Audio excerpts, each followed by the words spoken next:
Ce show dédié pour l'élévation de l'âme de Jean Ben Joséphine. La question de Nathan. Je voulais savoir comment ça se fait qu'il y a des gens qui peuvent, dans ces lieux, faire tuba sur plein de points, qui peuvent se mettre à étudier, à faire bien les pilotes. Et a priori, on constate que le chemin d'Ilia, ça veut dire faire la vie aux femmes et tout ça, ça évolue pas. Elle reste bloquée là-dessus. Bon, il faut savoir que quand on fait tchouva, on se bat contre l'ange du mal. On est des airs de chair et de sang, et on se bat contre un ange. Alors c'est marqué que Dieu nous aide. Et sans l'aide de Dieu, on ne pourrait pas. Mais c'est clair qu'il y a un Yetzirah. Par contre, Yetzirah, il va pas nous attaquer pour des choses qui sont un peu bébêtes, il nous attaque pour l'essentiel. Or, tout ce qui est sexuel est appelé Yesod. Nous sommes créés à l'image de Dieu. C'est-à-dire que Dieu agit dans ce monde par le biais de voies de conduite, qu'on appelle les 10 sphères. Les 3 de haut correspondent au cerveau, 3 parties du cerveau. Après, le reste du corps, on a à droite, la main droite, le chesed, la main gauche, la gvura, le tronc, la tiferet, jambe droite, netzach, jambe gauche, hod, l'organe sexuel, yesod. Yesod. Yesod signifie la base. Ça veut dire que c'est la base de tout. Et quand on touche la base d'un bâtiment, qu'est-ce qui se passe? Le bâtiment s'écroule. Donc, il y a Yetzirah qui veut nous faire tomber. Il ne veut pas nous faire attaquer, il ne veut pas nous attaquer sur des petits détails bon, tout est important. La prière, Birkat Hamazon, la kippa, le Shabbat, tout est important. Mais la base, c'est ça. Donc, lui, il touche ça, comme ça, alors, je dis pas que ceux qui n'arrivent pas à se corriger au niveau de Yesod, ils doivent se dire, bon, c'est fichu, de toute façon, si la base est fichue, alors tout est fichu. Non. Mais c'est une chose qui est importante. Maintenant, tu me parles de la bise et de quoi d'autre? Serrer la main? Serrer la main, bise. Bon, ok. Alors, et je pense que ces gens-là se basent sur le fait que c'est peut-être un peu moins grave, mais ils se trompent. Je vais expliquer pourquoi. Bon. Peut-être, bon, je vous fais oralement, d'accord? Il faut le montrer le Shulchan Aruch, Yoredea, chapitre 157.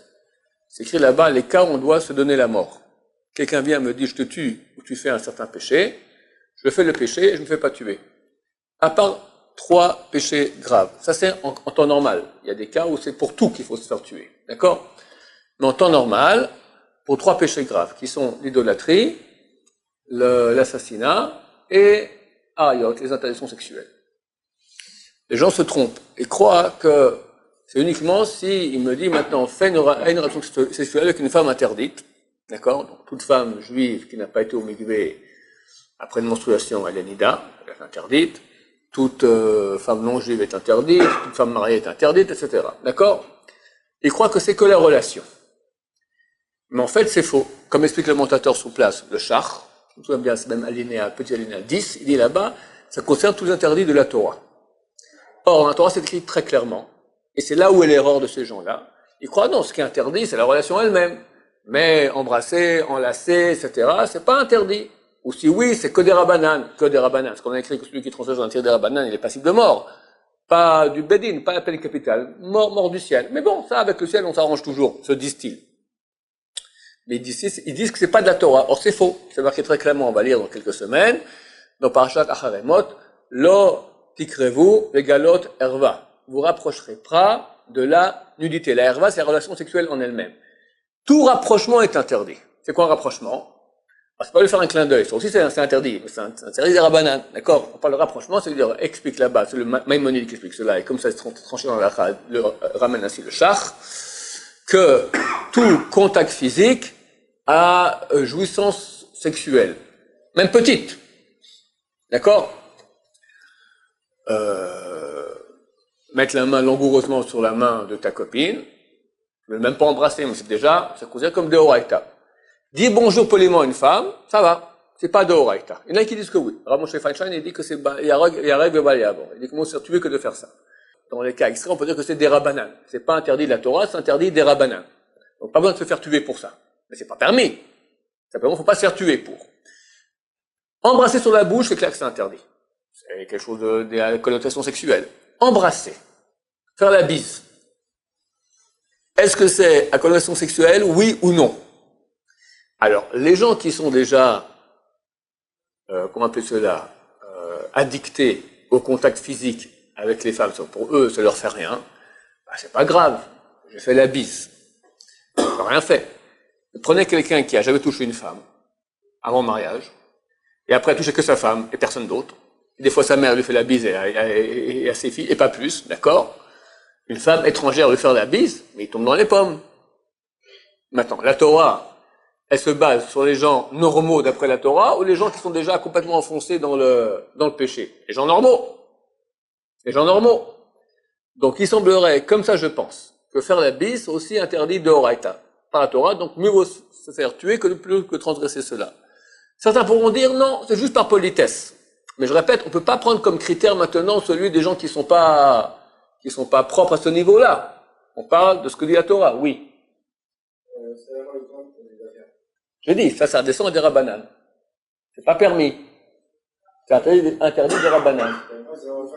Ah ouais, cliente. Je raconte l'histoire de mon ami. À l'époque, on a commencé à faire les séminaires. Plus tard, quand j'ai ouvert Horaïta, donc j'avais quelqu'un qui a pris sur lui la direction de cet organisme-là de séminaire. Et lui a fait tchouva un de mes séminaires. Et il travaillait dans le vêtement. Il me raconte qu'une fois, il part montrer sa collection. Il y avait une vendeuse, enfin une acheteuse, à Amsterdam. D'accord? Il rentre là-bas, t'as une centaine de personnes, tout le monde espère, on te prend un habit, c'est 50 000 pièces, d'accord, c'est un habit. Alors il dit, comment je vais faire? Bon, il se dit, je vais rentrer comme ça, il prend un staff avec un autre comme ça, et il rentre comme ça. Genre, il a commencé à faire tout, il dit, je ne sors plus la femme. Bon. La femme comprend elle veut le tendre la main, elle comprend qu'il peut pas comme ça, et il porte ses affaires comme ça, puis après, elle lui retourne de nouveau la main. Alors il lui dit, je suis désolé, mais je ne serre pas la main aux femmes. Il m'a dit, j'ai vu un regard comme ça dur, de haine, comme ça dans les yeux. Bon, posez vos affaires là. Ok, montrez-moi. Ok, ça en prend 10 pièces. Ça en prend 10 pièces. Ça, 15 pièces. Ça, 25 pièces. Ça. La commande du siècle. Extraordinaire. Bon, à la fin, elle lui, et ça vous dérange pas que je pose une question? Ouais, allez-y. Dehors, il y a 500 personnes qui seraient prêtes à me baiser le bout des pieds pour que je fasse la moitié de la commande que je vous ai faite maintenant. Et vous, maintenant, je vous donne ma main pour la servir, je vous donne ma main pour vous saluer, et vous me refusez? Comment ça se fait? Alors, le truc à répondre, c'est dit, la religion l'interdit. Alors, il y a une très très bonne idée. Il a dit, écoutez, c'est comme ça qu'il faut expliquer ça aux gens autour de nous, dans la classe, au travail, tout ça. Écoutez, vous savez, moi je suis extrêmement amoureux de ma femme. Et je me réserve d'avoir des contacts qu'avec ma femme. Qu'elle soit vraiment pure, aucune femme, rien, aucun contact. La Bouffale était tellement épatée de ça. Elle est fantastique, très bien. Les femmes souffrent. Les femmes souffrent. Que leur mari regarde, discute, touche d'autres femmes. Des fois, elles vont pas le reconnaître, parce qu'elles préfèrent ça plutôt que le mode religieux. Mais entre nous, une femme, sincèrement, tu peux avoir un mari qui regarde tout ce qu'il y a dans la rue, t'es fichu d'avance, ma chère. Aujourd'hui, t'as 25 ans, t'es mignonne. Mais le temps passe vite. Dans 20 ans, t'auras 45 ans. Alors, si vous êtes tous sur une île déserte, il y a toi et les guenons. Bon, alors, dans le concours, ça va. Mais t'es pas sur une île déserte. T'es en Occident. Et puis, il y a des nouvelles jeunes filles sans cesse sur le marché. Toujours de 20 ans, toujours de 25 ans, ça, jamais. Elles vieillissent pas tous ensemble, toujours la nouvelle production. Et ton mari, il a un problème, là, il a pas un coup, il a une toupie. Tic, tic, tic, tic, tic. Des fois, ils ont Shem Ishmor, Internet ou la télévision dans leur chambre à coucher. Écran géant. On n'a pas de film sale, non, film Hollywood normal. Dans tous les films normaux, il y a un héros et une héroïne. L'héroïne, c'est pas la plus moche qu'il y a sur le marché non plus. Et ils l'ont coiffé, maquillé, arrangé, illuminé, habillé, déshabillé, tout ce que tu veux comme il faut exactement. Et ils regardent le film. Ils regardent l'héroïne. Et après, ils regardent toi. L'étude comparative, c'est malgré soi, c'est obligatoire. Après, il va être avec toi, il pensera à elle. C'est ça que tu veux? C'est ça, être une femme aimée? Combien la Torah elle est belle. Il dit à l'homme, fais attention à tes regards, fais attention à tes pensées, fais attention à tes contacts avec les gens. Et à la femme aussi. Comment tu t'habilles, comment tu parles aux gens. Avec réserve, au contraire, tu rigoles, et machin, les cheveux par-ci, les cheveux par-là. Les habits il y a des gens qui étudient pour faire les habits les plus aguichants au monde. Possible. Pas complètement ouvert, mais beau. Beau, ça veut dire féminin, ils appellent ça. Féminin. Ben, un homme normal, il trouve ça beau. Ça l'attire. Combien de milliards, on va dire centaines de millions, pour être vrai dans les chiffres, de centaines de millions de couples divorcent parce que monsieur a regardé une autre femme, après il lui a parlé, après il a touché, et c'est parti en cacahuète. Et les femmes aussi. Il y en a moins, mais il y en a beaucoup. Combien de centaines de millions de couples? Bon, ok, bah, au moins ils s'amusent. Non, mais s'ils sont tout seuls, ok, mariez-vous pas. Il y a des enfants. Il y a des enfants. Un beau jour, papa et maman divorcent. Ils sont contents des enfants, vous croyez? Il n'y a pas de pire malheur qu'on peut faire à son prochain que ça. Être des parents divorcés d'enfants. On les a tués. C'est terrible. Et quand je dis ça, je parle de la majorité de la population. La majorité de la population, les parents sont divorcés. Demandez-leur, c'est bien, ça garde d'avoir comme ça du... S'ils ont divorcé après ta naissance, 2 jours après, ça va. Ils ont divorcé quand t'as 20 ans, c'est pas grave, mais ça va. Mais ils ont divorcé entre l'âge de 7 ans et l'âge de 17 ans. Terrible. Et c'est pas qu'on divorce à l'amiable. C'est la 3e guerre mondiale. Guerre froide, guerre chaude, tout ce que tu veux. Terrible. Terrible. On souhaite ça à nos enfants. On souhaite ça à quelqu'un au monde, à nos pires ennemis, c'est tout. À cause de quoi? D'un manque de pudeur, de distance entre le monde masculin et féminin.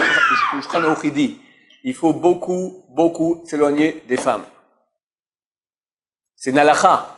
Beaucoup s'éloigner des femmes. C'est écrit il y a 500 ans à Tzfat. Aujourd'hui, on aurait dû écrire beaucoup, ça n'aurait pas encore suffi.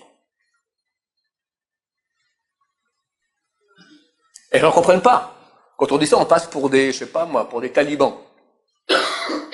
Oui. Si on n'est pas marié et qu'on fait comprendre à notre famille, à nos cousines, à nos tantes, qu'est-ce qu'on peut dire? C'est ce que j'ai dit. Je fais un cours qui s'appelle on a pitié des enfants. C'est pas que je vais aller avec ma cousine, mais les sages d'Israël, voulant le bien de la société, ont ordonné qu'il y a un éloignement physique entre le monde féminin et le monde masculin.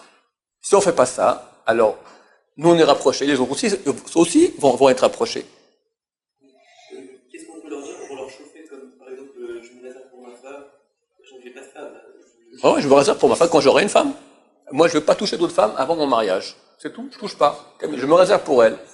Et je veux aussi m'éloigner de tout contact physique avec les femmes, parce que lorsqu'on fait un contact avec une, pourquoi une et pas l'autre? On est obligé d'avoir des contacts. Et quand on a ces contacts-là, pour finir, pas moi, mais 80% de la population finit en adultère. Oui ou non? Oui. Et celui qui dit ça, non, c'est un menteur, il n'a rien compris.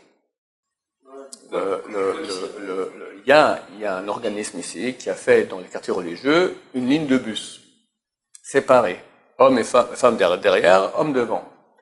Egged envoie un bus toutes les 3 minutes. La compagnie, elle ne peut pas faire face à Egged, donc ils font faillite, c'est terminé. Il faut se battre pour empêcher qu'il y ait des bus séparés. On n'est pas en Iran.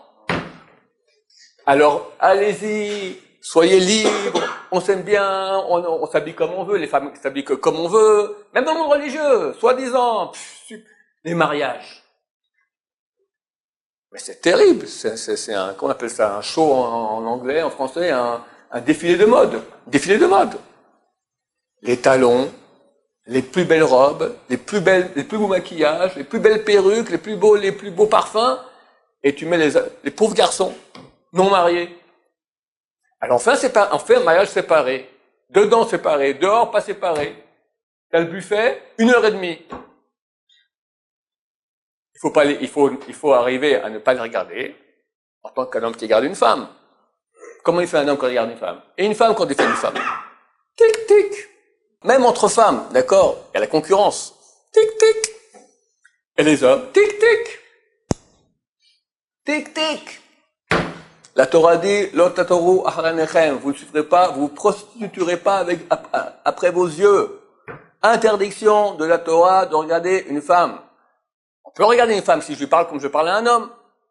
Mais un homme normal, aujourd'hui, avec les femmes habillées comme elles sont habillées, il faut être sacrément pur, hein, pour voir une femme pour regarder une femme comme un homme. Tu comprends ce que je veux dire? Alors comment expliquer ça à la famille? Alors expliquer que la Torah a mis des lois pour le bien de la société. Dans le monde orthodoxe, il y a des adultères. Mais beaucoup moins. Pourquoi? Parce qu'on fait une séparation. Alors, il y aura toujours des tordus qui vont arriver, mais si on veut le bien de la société, et tout le monde comprend, jusqu'à nouvel ordre, que c'est bien qu'il n'y ait pas beaucoup d'adultères dans la société, pour les enfants, pour les couples eux-mêmes, d'accord? Est-ce que c'est simple pour une personne de tromper sa femme, et que sa femme trompe son mari? Tout le monde comprend que c'est pas moral, c'est une société ne peut pas vivre comme ça. Si on comprend ça, alors c'est obligatoire de mettre une grande distance entre les deux. Obligatoire, super important. Et c'est pour le bien de la société. Ah non, si je serre pas la main à la femme, je sens que je suis un taliban, comme je dis. Ça va, c'est un tordu, c'est un taliban dans le monde, c'est un taliban à l'envers, d'accord? C'est un fanatique de l'adultère. On va appeler ce cours comme ça, fanatique de l'adultère. C'est ça. Je veux dire, il va être choqué. Mais oui, monsieur, vous ne ferez pas l'adultère, peut-être, et encore, d'accord? Mais si tout le monde fait comme ça, beaucoup dans le panneau, regardez ce qui se passe autour de vous, c'est terrible. Combien de femmes nous appellent, disons, voilà, ou des enfants, des fois, mon papa trompe ma maman. La femme, mon mari me trompe, qu'est-ce que je fais? Mais c'est ce qui arrive chez moi. Et c'est pas grand-chose. C'est même pas un millième. Mais c'est je vous dis, c'est des centaines de millions d'adultères. Des centaines de millions d'adultères. Le monde vit comme ça aujourd'hui. Les femmes, il faut leur apprendre à ce que c'est la tsniout. Tu ne dois pas attirer un homme, jamais. Comment? Mais je veux être belle. Sois belle chez toi à la maison. Dehors, non. Quoi, moche? On appelle ça correct. Mais correct. Alors, elle me dit comme ça, non, mais je dois garder ma féminité. De quoi elle parle, féminité? Mini-jupe. C'est ça, féminité. Non, c'est pas correct. Il y a des lois. Prenez un bouquin. Il y a la loi de pudeur juive, voilà, comment ça s'appelle? Osver Darvirafat. Ça va, il explique les lois. Qu'est-ce qui est permis, qu'est-ce qui est interdit? C'est ce que les sages d'Israël ont mis, et c'est des lois qui proviennent d'Hachem, qui sont droites, bien et bonnes. La seule société au monde, moderne, occidentale, où il y a aussi peu d'adultère, c'est le monde orthodoxe. En Israël. Pourquoi? Parce qu'il y a une grande distance. Et bien sûr que les serrailles se battent. Et vas-y les perruques. Et vas-y les trucs moulants. Là, c'est cachère, ça va. Faut au-dessus du genou, mais juste au-dessus du genou, millimétrique. Et ça s'y applique, il y a tout qui apparaît. Alors, à quoi on joue? À quoi on joue? Du cinéma. Ben, cinéma. Elle a des cheveux, franchement, pas la joie. Elle met une perruque. Je sais pas comment c'était les jeunes filles d'aujourd'hui, mais de mon temps, Marilyn Monroe, d'accord, je sais pas.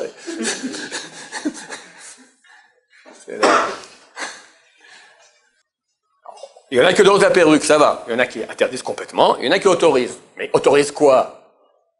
Perruque correcte. De nouveau. Il y a des limites. Combien c'est haut, combien c'est ondulé, combien c'est machin. Et les femmes savent très très bien. Il y a Tzerara, être belle, attirer. Elle dit pas, je vais pas attirer les hommes. Je veux être belle pour moi-même. Mais quand tu es belle pour toi-même, tu attires. Ils ont qu'à faire attention à leurs yeux. Non, et non. Une femme qui est belle dans la rue, c'est un piège. L'homme, il est attiré. On peut pas dire, c'est pas mon affaire. C'est ton affaire, bien sûr, c'est ton affaire. Les hommes regardent. C'est impossible. Essaye d'aller dans la rue sans regarder les hommes. Une femme n'a pas un yétzera de regarder les hommes. Même on lui dit, il n'y a aucun homme qui doit regarder. C'est très dur. Et elles n'ont pas une pulsion de ce genre-là. Les hommes ont une pulsion aussi grande que les femmes ont d'être belles. Les hommes ont une pulsion de regarder ce qui est beau. Pulsion terrible, extrêmement dure. Ça commence par les yeux. Après, on discute. Au travail, quand il n'y a pas séparation qu'il faut bien entre hommes et femmes, même dans les endroits où c'est séparé en Israël le travail, d'accord, il y a hommes et femmes, Pause café. Il y a une seule kitchenette. Tout le monde ensemble. Allez. Elle est belle. Mais c'est crétin. Et je vous garantis, dans tous ces endroits, il y a des adultères. C'est évident. C'est évident. Évident. Vous me croyez, c'est terrible ce qui se passe. Et c'est pas une chose que tout le monde sait, les adultères. C'est des choses qui sont secrètes. Donc le peu qu'on sait déjà, c'est un petit de l'iceberg. Pourquoi on veut pas s'éloigner du monde féminin? Et pourtant, c'est tellement beau, tellement propre. Les femmes avec les femmes, les hommes avec les hommes, le contact quand on a fait des contacts alors, avec une certaine distance, une certaine froideur. On parle poliment, mais sans se plaire, sans machin, ça va. Pourquoi une femme ne peut pas regarder un homme sans faire du tralala avec les cheveux? Pas normalement. Elle attire, elle est belle. Lui, sa femme, ça va, depuis 3 ans, ils sont propres de Shombaï, ça va pas. Elle prend de l'âge, c'est normal qu'il soit attiré. Et un pourcentage de tentatives, ça fait rien. Un pourcentage, ça réussit. Et là, ça réussit le grand panneau. Et voilà. Et l'enfer, après, oulalalala. Eshet ish, adultère. Shem ish mort. Dieu nous en protège. Et c'est tellement... Chazal disent qu'un homme fait un péché de ce genre-là que si un vent, un souffle de sottise est rentré en lui. Il devient idiot. Alors pourquoi est-ce qu'on l'accuse? C'est pas de sa faute. Parce que tu t'es mis dans une situation de danger. Tu es proche d'une femme. Tout va bien. En une seconde, tac, un courant peut passer. C'est une seconde. Etc. Tac, il y a quelque chose qui se passe, un regard, un machin. Et hop, les deux deviennent fous l'un de l'autre. C'est magique dans le mal. Magique dans le mal. Ça s'appelle Yetzerara. Et le type, il oublie tout. Sa femme, ses enfants. J'en ai connu comme tellement de cas pareils. Le père, ma femme m'a raconté une fois, elle a un maman de sa famille éloignée, tout ça. Il était avec, je dois partir à mon fils qui sort de l'école, mais il était fou de ses enfants, fou de sa femme et de ses enfants. Et un jour, elle rencontre une Goya, et patatras, plus rien parti avec elle, wallo, terminé. Vous connaissez pas. Mais c'est des millions de cas pareils. Un autre, il part avec sa secrétaire à l'étranger, et hop, et voilà, est terminé. Un couple, 2 couples. Dans mon quartier, il y a 20 ans. Orthodoxe. C'est un garçon, un monsieur, avec sa sœur. Les deux sont mariés. Lui avec une femme, et elle avec un homme. C'est normal entre familles, dans le même quartier. Bon, on s'invite de temps en temps. Un Shabbat par-ci, un Shabbat par-là. Qu'est-ce qui se passe au bout d'un moment?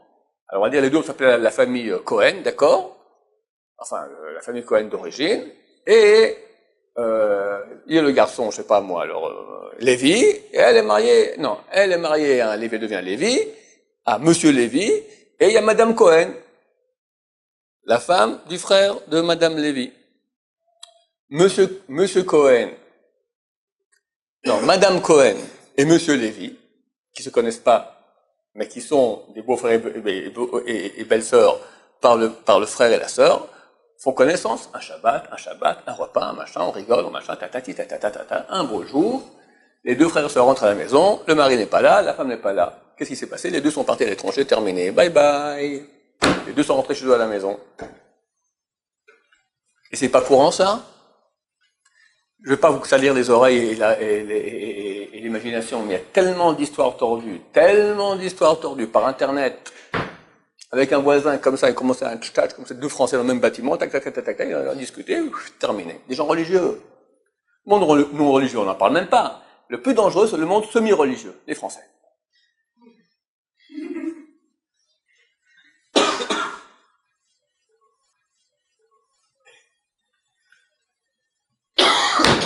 Ils n'arrivent pas à comprendre, ils n'arrivent pas à accepter qu'on doit être plus religieux au niveau de la séparation hommes et femmes. Qu'est-ce qu'il faut faire pour qu'ils comprennent? La Torah d'origine, oui, c'est des grands croyants, tout ça, et Baba Saleh, Rabbi Shimon Bar Yochai, Rabbi Chaim Pinto, tout ce que tu veux.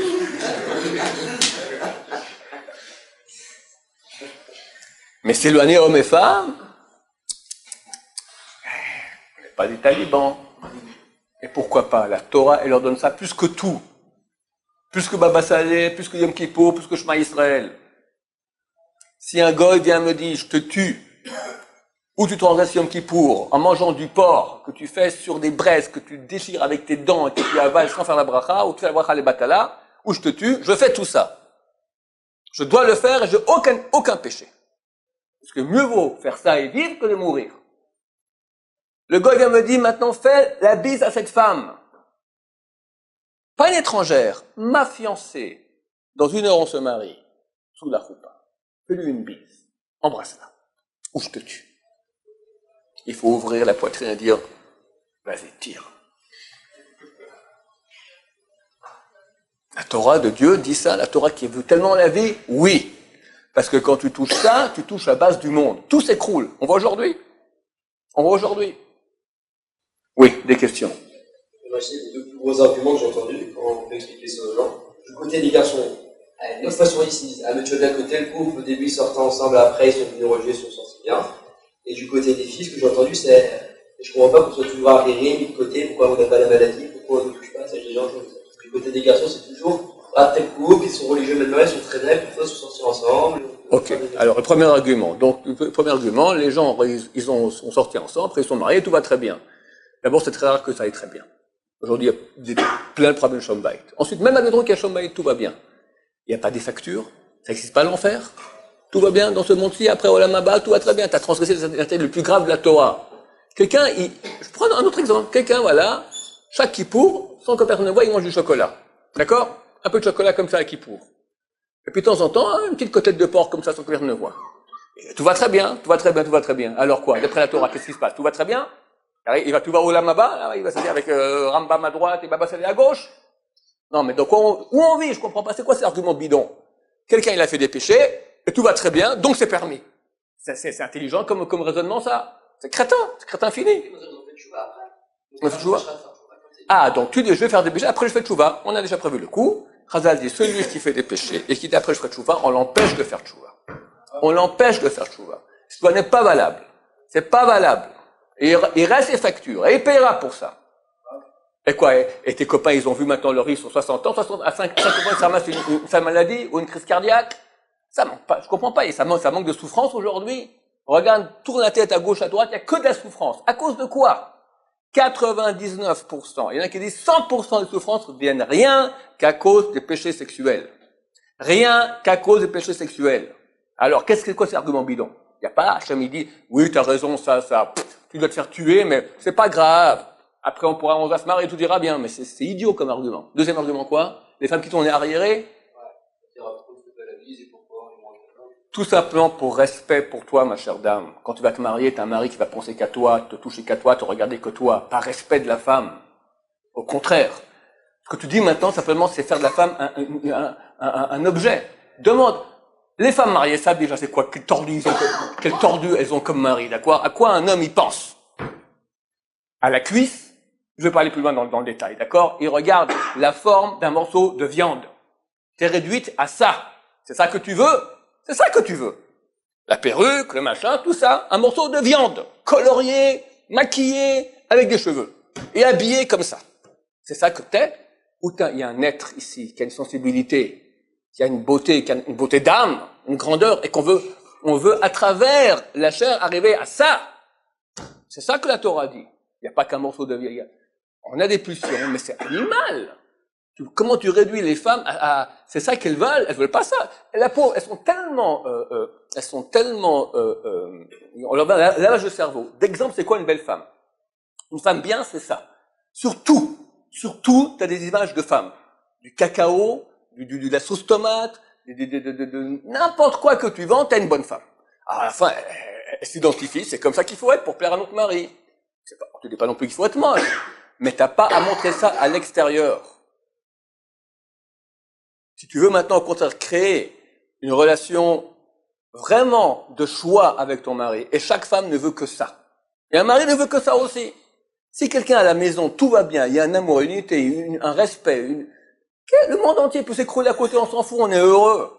Si t'as tout ce que tu veux, et t'as pas ça, t'as rien. T'as rien. Quelqu'un qui a de l'argent, qui a la santé, et qui a un Shombait fichu, quel bonheur il a.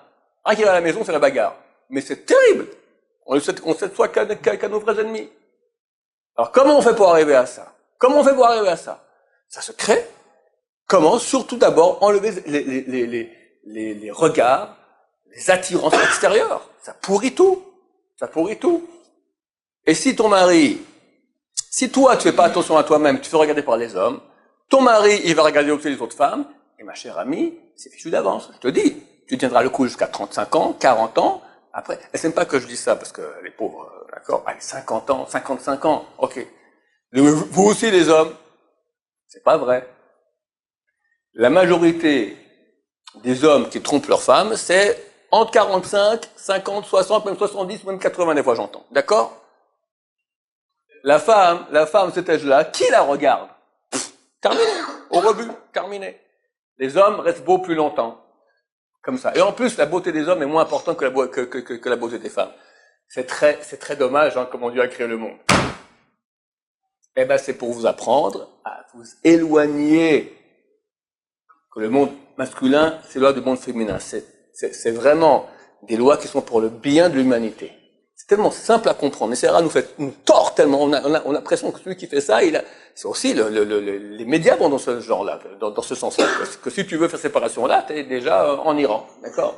Rien à voir. C'est un amour de la personne humaine que la Torah prône et vante. Baruch Adonai, l'olam, amen, amen.